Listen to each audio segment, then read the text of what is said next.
Hello दोस्तों, नमस्कार। मैं अपने यूट्यूब चैनल में आप सभी का स्वागत करती हूँ। शिव गीत अच्छा लगेगा तो लाइक कीजिएगा, नया मेरे चैनल पर तो सब्सक्राइब कीजिएगा और कमेंट में बताइएगा कैसा लगा मेरा गीत। प्लीज़ आप लोग सपोर्ट जरूर कीजिएगा मुझे।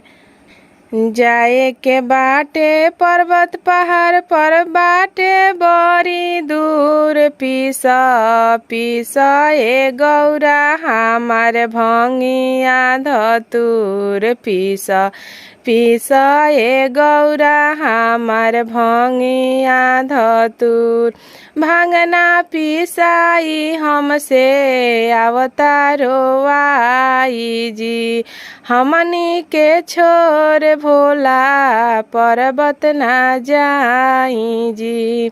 भांगना पिसाई हमसे अवतारो आई जी, हमनी के छोर भोला पर्वत ना जाई जी।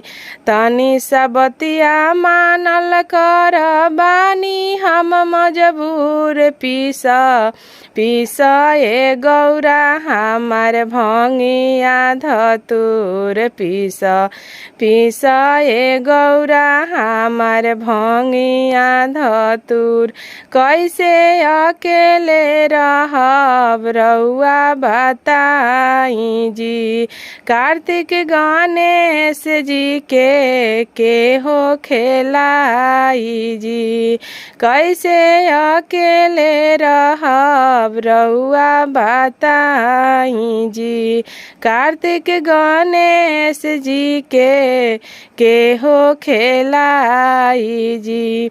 कुछु न तोहरा कमी होई से हो दे हम भरपूर, पीसा पीसा ए गौरा हमार भंगिया धतूर, पीसा पीसा ए गौरा हमार भंगिया धतूर।